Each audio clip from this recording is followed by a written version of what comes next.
सुमन का अर्थ क्या होता है?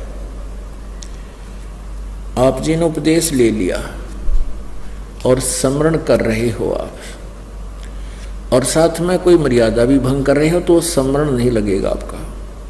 कुछ एक पुण्यात्मा से कहते हैं जी हमने नाम भी ले रखा है, हम भक्ति भी कर रहे हैं और फिर भी हमारे ऊपर आपत्ति आई है और भयंकर आज आ गई है।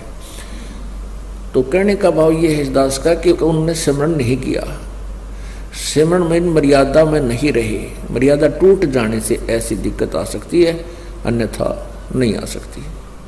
तो सिमरन का तात्पर्य है कि परमात्मा कहते हैं दुख में सुमन सब करें, सुख में करे ना कोई। आप दुखी हो, आपको राहत मिली, सुखी हुए, कुछ दिनों के बाद आप इतने भूल जाते हो सत्संग के अभाव से, और फिर गलतियां प्रारंभ कर देते हो लोक लाज में आके।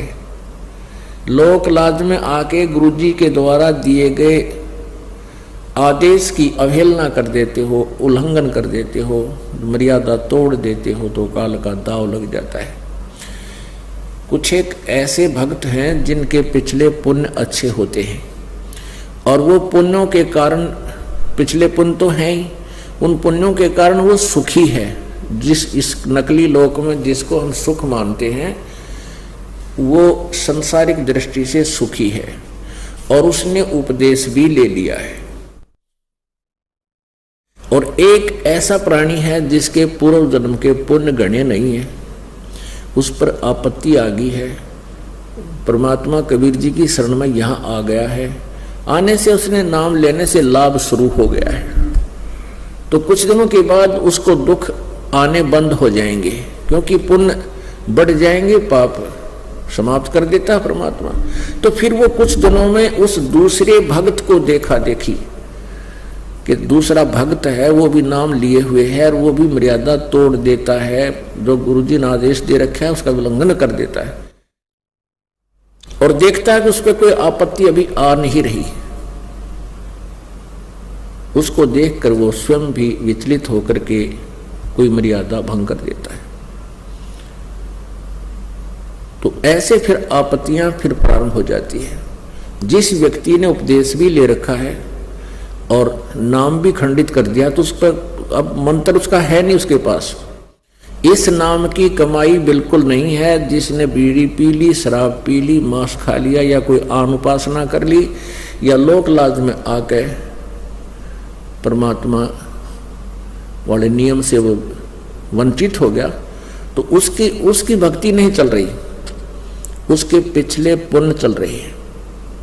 और वो सत्संग भी आ जाता है, नहीं भी आता है, बीड़ी भी पीता है, एक आदमी में गुट्टी भी ला लेता है, और वो फिर भी कहता मैं संत रामपाल का शिष्य हूँ। वो कह रहा है पर वो दास का शिष्य नहीं है।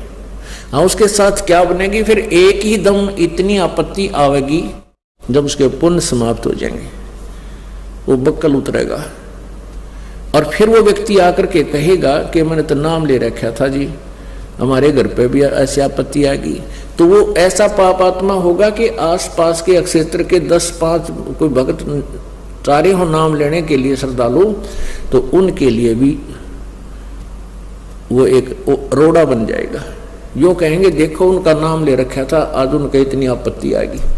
तो उसके पास नाम नहीं था भगवान वाला, परमात्मा का प्रोटेक्शन नहीं था। जब लग हंसा हमारी आना और काल लगे नहीं तेरा बाणा। जब तक हम परमात्मा की मर्यादा में रहेंगे, आन माने मर्यादा, तब तक काल का अटैक हमारे पर नहीं होगा। तो इस प्रकार हमने परमात्मा की भक्ति के साथ साथ मर्यादा की भी आवश्यकता पड़ती है। जैसे हमने खेत में बीज दिया, संवार भी दिया, बीज भी डाल दिया, डोल बनाई नहीं, उसकी डोली नहीं बनाई, उसके चारों तरफ मेड़ नहीं बनाई, डोला नहीं बनाया, तो पानी डालेंगे वो भी इधर उधर बिखर जाएगा, खाद डालेंगे वो भी इधर उधर बिखर जाएगा, तो फसल नहीं तैयार होगी। तो मर्यादा एक डोल बनेगी और ये अति आवश्यक है। इसमें परमात्मा की भक्ति को रोकने के लिए इसको